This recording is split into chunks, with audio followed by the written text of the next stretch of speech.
네, 오늘은 확실한 목적을 세우고 뻔한 인생을 살지 말라. 확실한 목적을 세우고 뻔한 인생을 살지 말라라는 제목으로 하나님 말씀 증거하도록 하겠습니다.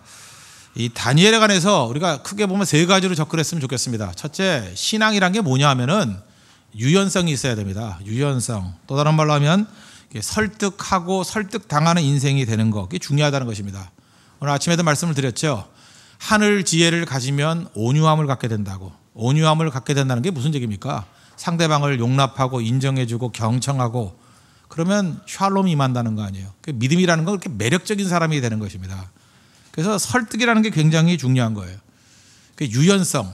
잘 보세요. 이 앞부분을 보면 알겠지만 그 다니엘이 이름 바꾸는 거 창시계명이잖아요. 창시계명하는 거 받아들였습니까? 안 받아들였습니까? 받아들였어요.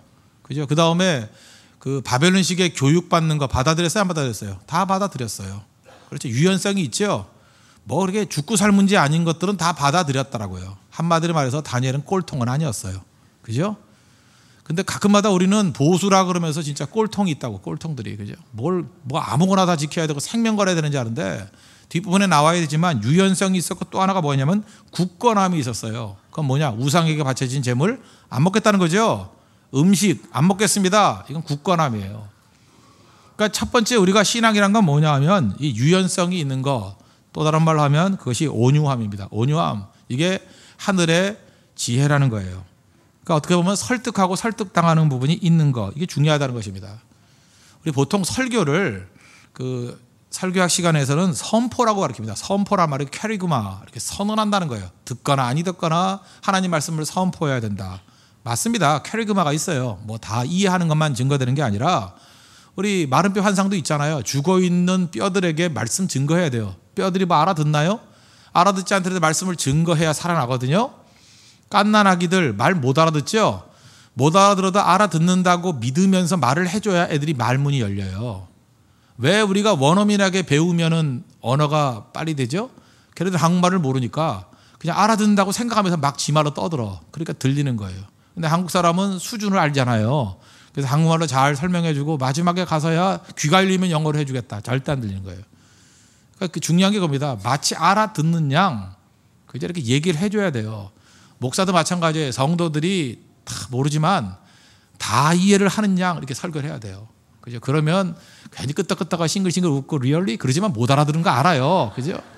그러나 그게 반복이 되다 보면 나중에는 알아듣게 된다는 것입니다. 그래서 그 이론이 뭐냐면 선포 이론이에요. 선포, 캐리그마. 근데 캐리그마 있는 게 아니라 설교에서 진짜 중요한 건 뭐냐면 설득입니다. persuasion. 그죠? 설득하는 거. 왜? 인간은 이성적인 존재이기 때문에. 설득하고 설득당하는 거. 그게 중요하다는 것입니다. 저는 어떤 사람에게 줄 수 있는 최고의 찬사가 뭐냐? 너는 참 설득력이 있어. 그 말보다 중요한 찬사는 없어요. 설득력 있는 사람이 돼야 된다는 것입니다. 설득하고 비슷한 게 뭐냐? 설명해 주는 거거든요. 윽박지르지 말고 잘 설명해 주라고요. 이거 왜 그런지 이유를 설명해 주면 사람들이 납득한다는 것입니다. 우리가 노트북이 망가지잖아요. 노트북이 망가지면 설득하지 않습니다. 왜? 노트북은 기계니까. 그죠? 기계를 설득하는 사람이 어디 있어요? 그건 노트북을 설득한다 이렇게 표현하지 않고 노트북을 고친다 그러죠. 고친다. 그렇지만 사람은 설득한다 그러죠. 왜요? 인격이니까. 그런데 사람을 이렇게 기계화시키는 사람이 있어요. 어떤 사람이 이렇게 통보해 주는 거 있죠. 너 이거 하지 마. 이거 해. 이게 명령초로. 비인격적인 접근이에요. 그건 고치는 거죠. 내가 너를 고쳐줄게. 고치는 거 아니에요. 인간은 설득해야 됩니다. 인격이니까. 인격을 언제나 설득해야 돼요. 고치는 게 아니라고요. 기계를 고치는 거지. 근데 많은 순간 그저 이렇게 답답한 사람들 보면은 이게 기계적인 접근을 해요. 그죠? 무조건 이거 원리 원칙이 이거다. 이게 율법주의가 그거 아니에요. 기계적인 접근 아니에요. 법칙 딱 정해놓고 규율 정해놓고 요대로만 해야 된다고. 그게 말이 안 되는 거죠. 인격인데 인격을 어떻게 그렇게 설명할 수 있어요? 인격은 설득해야 된다는 것입니다. 제가 많이 들었던 예화인데 어떤 인부가 있는데 사람들 모아놓고 그 작업 반장이 땅을 파라 그런다는 거예요. 열심히 팠더니 또 묻으래요. 그 다음날 갔더니 또 땅을 파래 또 묻으래요. 그거 아시죠? 뭐 실존주의의 대표적인 알베르 까뮈의 얘기 아니에요? 시지프스 시나 무의미한 일을 계속 반복시키는 거 똑같잖아요. 천만군을 받더라도 이 짓은 못하겠습니다. 못하죠. 인간이니까. 팠다 묻었다 그걸 누가 하겠어요. 아무리 얼굴 많이 줘도. 그 다음에 깨닫고 작업반장이 설명해 줬다잖아요. 아이고 죄송합니다. 내가 설명을 못했군요. 지금 어디서 가스가 누출되고 있어서 가스 누출되는 데 찾고 있다고. 그래서 팠다 묻었다 하는 거라고. 설득됐죠? 똑같은 일을 하는데 의욕적으로 열심히 작업 능률이 더 뛰어나게 하면서 일하더라는 거예요. 왜 그게 가능하죠? 기계라 그러면은 아무 의미 없습니다. 설명 안 해도 돼요. 근데 인격이니까 설명해 줘야 된다는 거예요. 여러분들 근데 신앙이란 건 뭐냐면 언제나 설득력이 있어야 됩니다. 설명해 줘야 돼요. 왜 그런지를. 다 설명할 수 없는 것도 있어요. 그러나 설득할 수 있는 것들은 친절하게 얘기해 주고 설득하고 설득당하는 모습이 있어야 된다는 것입니다. 기도도 마찬가지예요. 기도도 하나님이 나를 설득하는 거예요. 말씀을 통해서. 그리고 하나님 말씀을 듣는 겁니다. 오늘 예배 시간이죠. 예배 시간에 제일 좋은 사람이 누군지 아십니까? 하나님 말씀을 듣고 내가 설득당하는 거예요. 아, 그렇지. 내가 잘못됐지. 이렇게 살면 안 되지. 내가 다르게 변화가 돼야지. 그런데 설득 안 당하려고 이제 작정하는 사람이 있죠. 저 목사가 분명히 무슨 의도를 갖고 하는 설교야. 그죠? 내가 당하나 봐. 그래서 이렇게 마음에 굳은 결심을 하고 눈알에 힘을 주고 듣고 있다 그러면 그건 비인격체라는 거예요. 그리고 우리가 기도할 때도 마찬가지죠. 하나님을 설득하는 거예요. 하나님 나를 불쌍하게 여겨주세요. 붙들어 주세요. 기도는 설득당하고 설득하는 그 계속된 과정이라는 것입니다. 그래서 우리가 제일 먼저 해야 되는 게 뭐예요? 설득 좀 당하십시오. 좀 설득 좀 당하라고요. 누가 좀 가치 있는 얘기를 하면요 이렇게 들어주라고요. 그 나이 들면서 고집불통이라 그러지 않습니까? 저도 지금 설득 당하려고 그래요. 뭐 이렇게 잘못된 거 얘기해 주면 전 들으려고 노력을 하거든요. 아, 그래요? 그럼 고칠게요. 그래요? 그럼 변화될게요. 제가 뭐 이렇게 특별한 음악 이런 걸 좋아하거든요. 근데 그것만 듣지 말고 딴 음악 들으래요. 귀에서 쥐관하지만 그냥 들어요. 계속. 그래, 알아들을게요. 들을게요. 그래서 지평을 넓혀 나가야 되는 거 아니에요. 고집불통이 돼서는 안 되고. 반면에 또 제가 하는 일이 뭐예요? 설득하는 일이잖아요. 그죠?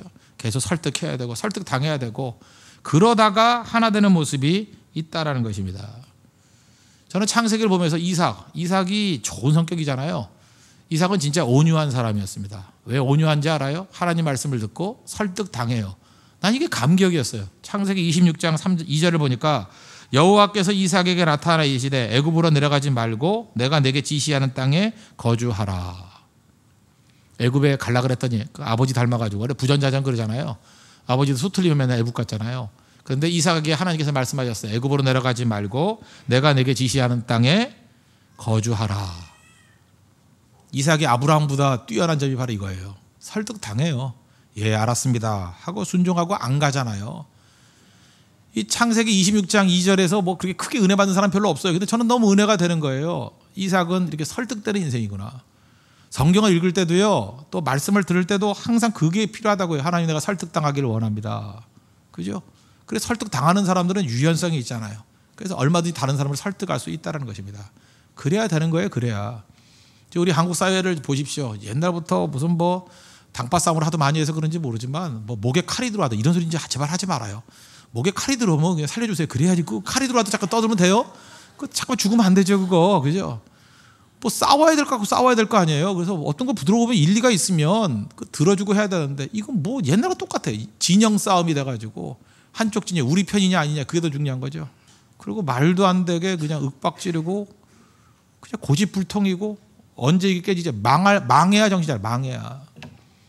민족의 아픔 아닙니까? 복음이 들어가서 우리가 해야 될 일이 뭐예요? 설득력이 있으면 들으라고요. 아, 그 설득이 되는구나. 그리고 나도 설득할 줄 알고. 그래 하나가 되죠. 그래서 잠깐 실력을 길러야 될 거 아니에요. 설득하는 능력. 맨날 띠매고 대모만 할 거예요? 설득력을 길러야죠. 세계를 향해서도 설득력을 길러야죠. 왜 독도가 우리 땅인지 설득해야 될 거 아니에요? 그 맨날 뭐 나가가지고 데모만 할 거예요? 누가 그거 들어줘요? 여러분 데모한다면 들어줘요? 논지, 아규가 있어야죠. 아규. 어떤 얘기를 할 때 항상 아규가 있어야 돼요. 아규가 있나 없나. 아규먼트가 있어야죠. 논지가 없는 말은 들을 필요도 없는 거예요. 그건 소리만 지르는 거지. 왜가 있어야지. 왜? 아규가 있느냐. 어떤 글을 써놓고 난 다음에도 이 글에 아규가 있느냐 없느냐. 그게 생명이에요. 아규 없는 글은 그 쓰레기예요. 그거 찢어버려야 돼. 뭘 주장하면 아규먼트가 있어야 돼. 아규가 있어야죠. 아규가 뭔지 알아요? 손 잡았던 거 말고 아규먼트가 있어야죠. 아규먼트가. 그걸 찾아낼 줄 알아야 된다고요. 아규는 언제 깨닫는지 아십니까? 설득이에요. 설득 능력. 다니엘은 그런 유연성이 있어요. 이게 믿는 사람의 모습이라는 거예요. 우리 젊은이들 특별히 제발 꼴통되지 마십시오. 아규를 기르십시오. 아규먼트. 무슨 얘기를 할 때 왜 그런지에 대한 설명을 자꾸만 할 줄 알아야 돼요. 그리고 유연해져야 됩니다. 지금 할아버지 할머니들도 아닌데 그렇게 굳어져 가지고 어떻게 해요. 말을 하면 받아들이고, 그죠? 어떤 사람이 말을 하면 신뢰해주고, 아 그렇구나 하고 일단 거부하지 말아야죠. 사람이 거절만큼 싫은 게 있어요. 그죠? 받아들여줘야죠. 아 그런 뜻이었습니까? 받아들여주고, 또 그게 잘못된 거라고 부담 얘기를 하거나 또 거짓말이었다 그러면 도대체 나를 뭐로 보고 이렇게 거짓말을 하십니까? 이렇게 나가야 되지만 일단은 믿어줘야죠. 받아줘야죠. 그런 훈련을 할 줄 알아야 된다는 것입니다. 다니엘이 그랬어요. 그리고 두 번째 단계, 그는 굳건함이 있었다는 것입니다. 뜻을 정하고, 오늘 6절에 보니까 8절에 보니까 다니엘은 뜻을 정하여 그랬잖아요. 그 뜻 그냥 다 흔들흔들한 게 아니라 또 지켜야 될 것은 철저히 지켰죠. 기준이 있었죠. 우리 지금 많은 사람들이 흔들리는 이유가 무엇입니까? 방황하는 이유가 무엇입니까? 기준이 없기 때문에 그래요. 많은 부분에서는 이렇게 유연함이 있었지만 하나님의 말씀의 기준, 그러면 그거는 흔들림이 없이 그거 붙들고 나아갔잖아요. 제가 조금 전에 말씀드렸지만 우리 민족에게는 이 기준이 문제예요. 기준. 사실은 우리 민족의 기준을 제시한 사람이 별로 없어요. 일본 같으면은 그 메이지 유신 당시에 사카모토 료마라는 사람, 그 사람은 젊은이였어요. 젊은이인데 어떻게 그렇게 해안이 있는지. 료마, 일본 사람들 거의 다 읽고 있는 책이에요. 사카모토 료마 연구하십시오. 제가 볼 때 그냥 사카모토 료마가 우리 한국 사람에게 주는 메시지다라고 생각해서 읽어도 우리 젊은이들은 도움이 돼요. 어떻게 그런 인간이 나왔는지. 소새끼 이런 사람들은 막스 베버가 거의 똑같은 개념이라니까요. 그죠? 어떤 그런 개혁적인 사상들. 일본은 안타깝게도 우리보다 더 나은 사람이 있었어요. 사상가들. 우리는 있습니다, 물론. 그죠? 뭐 예를 들어서 안창호 선생님 도산 사상 같은 거. 근데 도산 안창호 선생님은 뜻을 펴기에는 너무 책이 적어요. 양이 적어 너무. 좀 더 쓰셨어야 되는데. 그 다음에 제가 대학교 때 그래도 비스무리하게 그래도 우리 민족에 대한 목표를 제시했다 그러는 사람이 함석헌 씨였어요. 뜻으로 본 한국 역사. 뜻으로 본 한국 역사. 그건 한 번쯤 읽어야 된다고 생각합니다. 그때 제가 아주 감명을 받았어요. 이야, 우리 민족에 필요한 게 이게 뜻이구나, 얼이구나, 이런 거. 어떤 제시를 했는데 시간이 지나고 난 다음에 이게 민족을 살릴 수 있는 최고의 답은 아니다라는 그 좌절감을 느끼기도 했습니다. 중요한 건 뭐예요? 뭘 붙들었어요? 뜻을 붙들었다고, 뜻. 그런데 그 뜻을 붙들었던 분, 사실 함석헌 씨보다 더한 분은 누구예요? 예수님이죠. 성경을 보세요. 예수님은 뜻에 의해서 움직이신 분이에요. 주기도문 보십시오. 주기도문 보면은 어떤 얘기가 나오죠? 나라가 임하오시며, 그죠? 아나 양제 그랬죠. 아버지. 주기도문 4가지가 있다 그랬죠. 아버지. 두 번째가 뭐예요? 나라가 임하오시며. 세 번째가 일용할 양식 달라고. 그죠? 그 다음에 죄. 우리 죄 사함을 해달라고. 이 4가지가 기본적인 기도 제목이에요. 그 중에서 하나가 나라가 임하옵시고, 그 내용의 주석이 뭐예요? 뜻이 하늘에서 이루어진 것 같이 땅에서도 이루어지이다. 예수님의 나라라는 게 핵심이 뭐예요? 뜻이의 뜻, 하나님의 뜻. 하나님의 뜻이 이루어지는 나라. 그게 목표였다고요. 그러니까 흔들림이 없지요. 그 다음에 예수님께서도 말씀하시기를 그 주여 주여 하는 자마다 하나님께로 갈 수 있는 게 아니라 마태복음 7장 21절 보니까 내 아버지의 뜻대로 행하는 자라야 천국에 들어간다, 이런 말씀을 했습니다. 그러니까 천국 들어가는 조건이 뭐예요? 아버지의 뜻을 중심으로 해석을 하잖아요. 그 다음에 또 예수님께서 어린아이들에게는 이것을 뭐 알리시고 뭐 이렇게 잘난 척하는 놈들에게 안 알리신다 뭐 이러면서 감사기도 하는 얘기가 누가복음 10장 21절에 나오는데, 성령으로 기뻐하시면서 예수님 말씀하시기를 천지의 주제이신 아버지여 이것을 지혜롭고 슬기로운 자들에게는 숨기시고 어린아이들에게 나타나심을 감사합니다. 그러면서 뭐라 그러냐? 옳소이다. 이렇게 된 것이 아버지의 뜻입니다. 지금 나타나는 현상을 어떻게 해석을 해요? 아버지의 뜻을 중심으로 해석을 하잖아요. 또 겟세마네 동산에서 십자가를 지실 때 고뇌하셨잖아요. 그럴 때 될 수 있으면 이 잔을 내게서 옮기시옵소서. 그러고 난 다음에 그 다음 기도가 뭐예요? 그러나 내 원대로 마옵시고 아버지의 원대로, 아버지의 뜻대로 되기를 원합니다. 아버지의 뜻. 아버지의 뜻이 자기 인생에 있어서 가장 중요한 것이 되잖아요. 이게 예수님이었다는 거예요. 그러므로 여러분들이 예수님의 제자들 만드는 거 아닙니까? 예수님같이 살기 위해서 필요한 게 뭐예요? 뜻을 중심으로 움직여야죠. 아버지의 뜻. 뜻은 움직이는 게 아니에요. 하나님의 뜻이 무엇인가를 명확히 알면 흔들림이 없어야죠. 그래서 유연성이 있어야 돼요. 그리고 흔들림이 없는 아버지의 뜻에 대한 굳건함이 있어야 되고. 이게 신앙이에요, 신앙. 굳건함. 그래서 좋은 교회는 어떤 교회냐? 강단에서 하나님의 뜻이 선포되고 성도들로 하여금 아버지의 뜻에 대해서 순종하게 만드는 교회가 좋은 교회예요. 교회는 뭡니까? 아버지 뜻에 의해서 움직이는 거예요.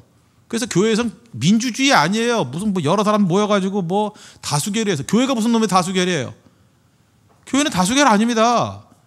다수가 딴소리 한다 할지라도 한 사람이 들고 나와서 이게 아버지의 뜻이 명확합니다 외치면 그거 따라가는 게 교회예요.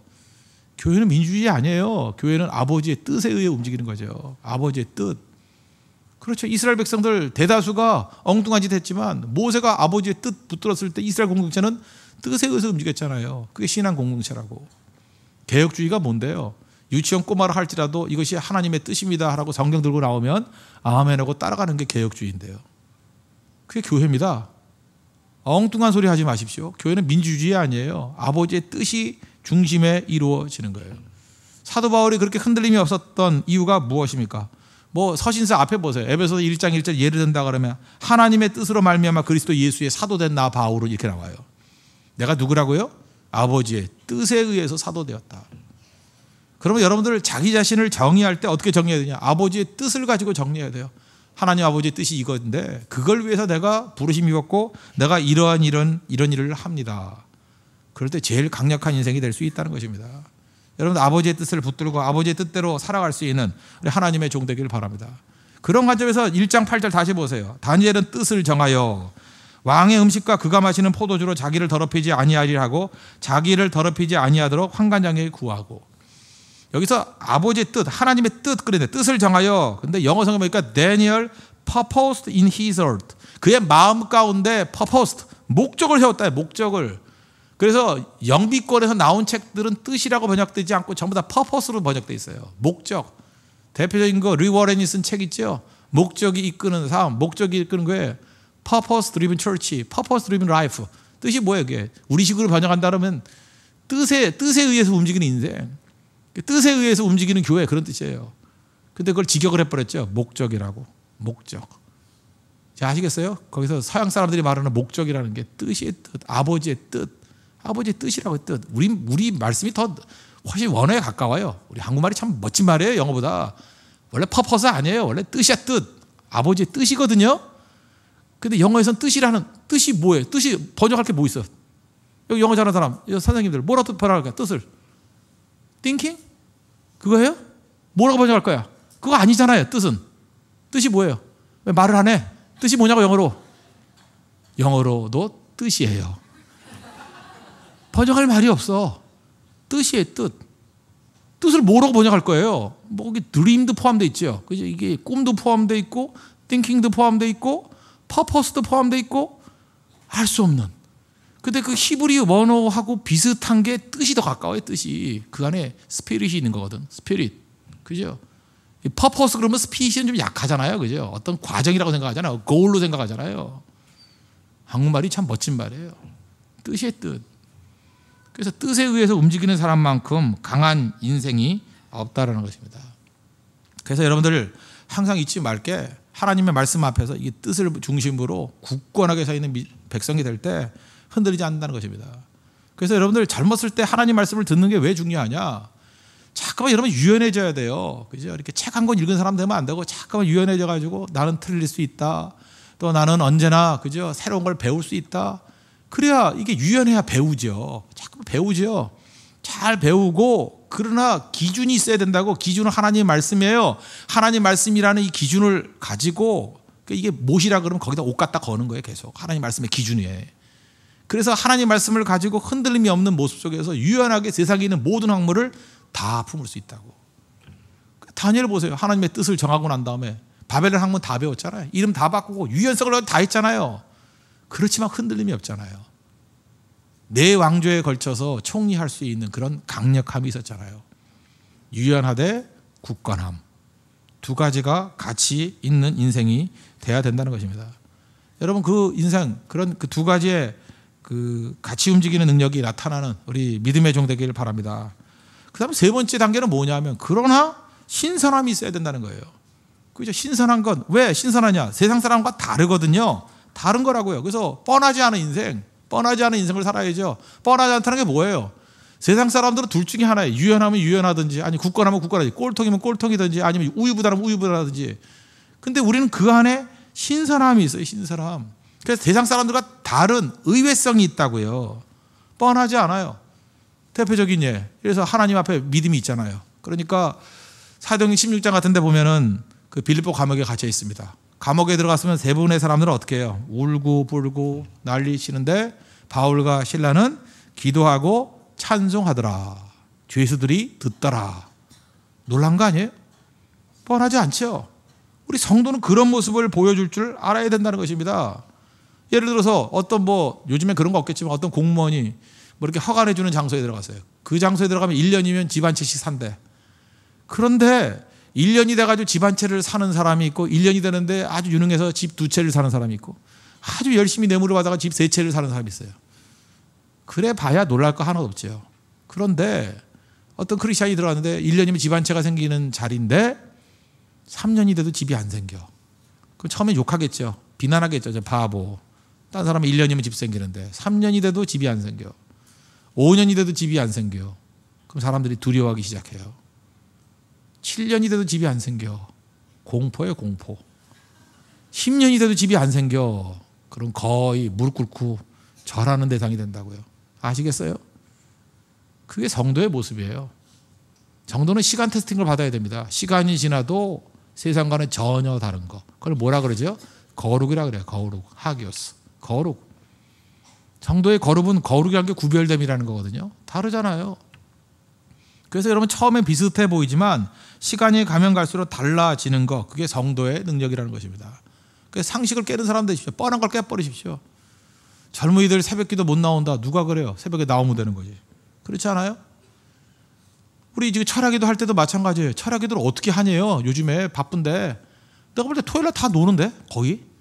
그죠? 어떻게 11시부터 4시까지 기도회를 하느냐요? 뻔하지 않잖아요. 하니까 되잖아요. 그죠? 이제 점점 이제 몇 달 지나니까 이제는 순식간에 지나가 버리죠. 모르겠어요. 저만 그러나요? 저는 그냥 보니까 그냥 금방 가요. 지루하지도 않고 힘들지도 않고 이제 5시간 기도하는 게 한 호흡이 돼버린 것 같아요. 거의 한 호흡이 돼버려요. 성도들도 그런 성도들이 굉장히 많아요. 옛날에는 어디서 배웠는지 모르지만 1시 반에는 집에 가야 된다는 이상 강박관념. 누가 들은지 모르겠어요. 그죠? 근데 지금 빵 먹고 가던 사람이 이제 빵 먹고 안 가요. 먹튀가 없어졌어요. 이제 먹고 튀는 사람이. 그죠? 이제는 거의 80% 90%가 다 남는 것 같아요. 그리고 같이 기도하고. 이제는 안 피곤하대요. 이제 리듬이 생겼대요. 제가 볼 때 현대인들이 제일 맞는 거는 한 4시간 반 정도가 제일 좋은 것 같아요. 그래서 요즘에 4시간 반 정도로 하려고 그러거든요. 왜냐하면 그래야 집에 가고 이동하는 시간이 있고 그럼 한 4시쯤부터 한 8시까지 한 4시간 자면 그냥 활동하기 좋거든요. 딱 똑같이. 그게 리듬에 배버리면 토요일 날도 별 문제 없이 일할 수 있어요. 별 문제 없이. 그래서 제가 약간 줄이려고 그러는 거예요. 제가 지금 조절을 하고 있거든요. 아니면 10시 반에부터 시작할까 이 생각도 있고. 그죠? 하여튼간 제가 볼 때 한 3시 반 정도에 끝나면 이동하는 시간에서 딱 좋은 것 같아요. 지금 이렇게 실험을 하고 있는 거잖아요. 그렇지만 이렇게 충분히 기도하는 거 가능하잖아요. 뻔하지 않죠. 제발 뻔한 인생 살지 마십시오. 그리고 자기 인생에 대해서도 쥐는 맨날 다니는 길만 다닌다 그러잖아요. 했던 일만 하지 마시고 다르게 좀 살아보라고요. 하나님이 주신 도전들에 대해서 한번 접근해 보라고요. 세상에서 젊은이들에게 할 수 있는 최고 욕이 뭔지 알아요? 뻔한 놈. 뻔한 건 읽혔다는 거 아니에요. 다 읽히는. 어떤 사람은 내가 몇 시에 오는지 알아요. 지각하는 사람은 벌써 읽혔어요. 내가 지각하는 건 다 알고. 내가 그렇게 1, 2, 3부 오라 그래도 이 4부부터 나오는 분들도 있어. 다 읽혔어. 그거 진짜 뻔한 거거든요. 어쩜 그렇게 뻔해? 내가 어디 앉는지 알아요. 뻔하게 또 거기 앉았어. 내가 앉지 말라 그랬는데 거기 앉고. 세상에서 제일 바보가 읽히는 거예요. 읽히지 마십시오. 나를 읽지 마. 하나님은 나를 읽지만 세상이 나를 읽게 만들지 말라고. 그러기 위해서는 의욕을 가지고 생기 있게 뛸 줄 알아야 된다는 거예요. 다니엘 9절 보세요. 하나님이 다니엘로 하여금 환관장에게 은혜와 긍휼을 얻게 하신지라. 왜 그러죠? 부딪히니까 현장에 가서 싸우니까 하나님께서 은혜도 부어주시고요. 또 하나 중요한 게 뭐예요? 생기를 주셔요. 에너지를 주신다고. 제가 지금 나이 이제 많이 들었잖아요. 이제 50세도 넘고 51세예요. 제가 5일 그죠? 51세라고 벌써. 그럼 제가 젊은 나이가 아니잖아요 지금. 그럼에도 불구하고 계속해서 기도하고 새벽기도 하고 철야기도 하고 그런데 사실 많은 사람들이 저한테 이렇게 체력적인 한계가 있냐 그러는데 별로 없거든요. 뭐 20대나 지금이나 별 차이가 없는 것 같아요. 괜히 말로 이런지 모르지만 나도 잘 모르겠어요. 약간 피곤했는데 내가 3일 전부터 비타민 C를 먹기 시작했거든요. 비타민 C 때문에 그러는 건지 아니면 뭐 때문에 그런지 모르지만 하여튼 피곤 잘 모르겠어요. 잘 그죠? 뭔지도.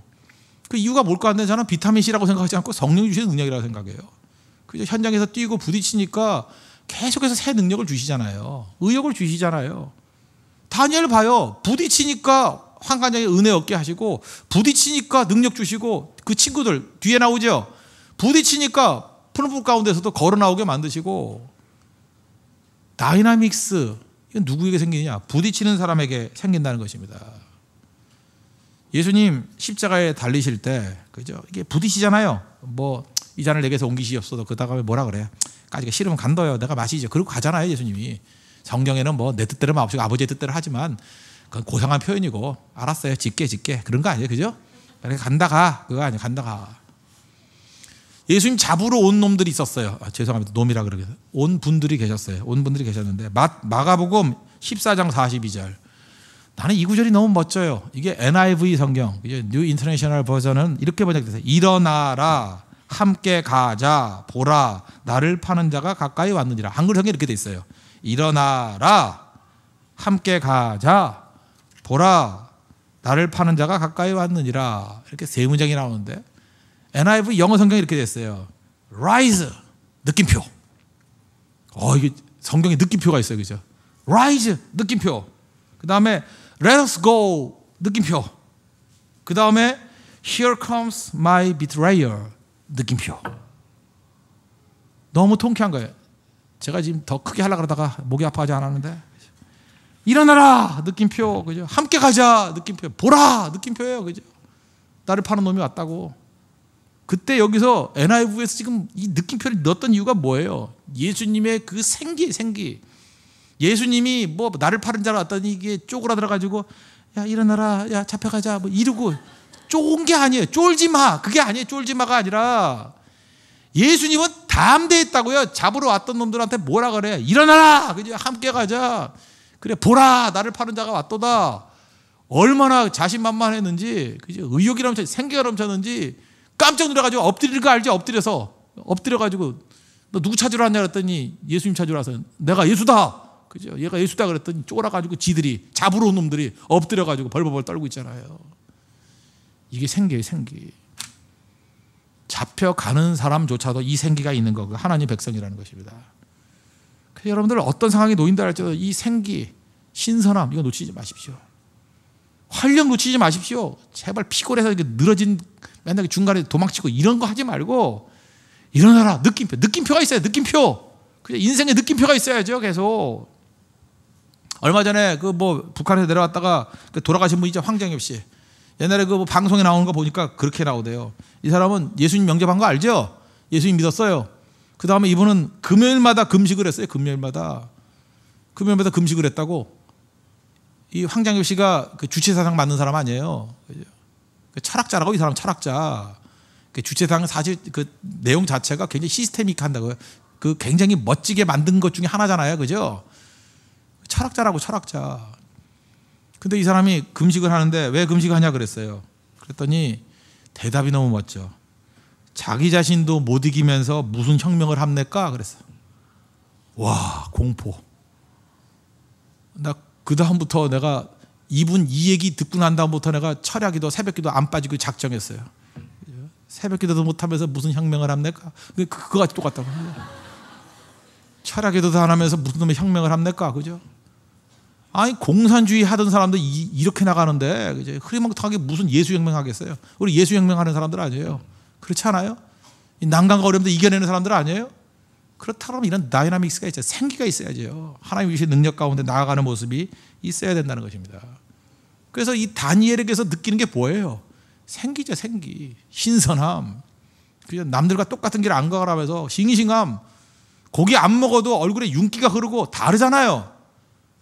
세상에서 던져주는 그거 따라다니면 이제 뭐 성형한다고 다 성형하고 무슨 가방 든다고 가방 다 들고 그런 거 아니죠. 우리 성도는 뭔가 다른 매력이 있어요. 다른 멋이 있어야죠. 다른데 강력함이 있는 거예요. 다른데 신선함이 이걸 프레시한 게 있어야죠. 프레시한 게.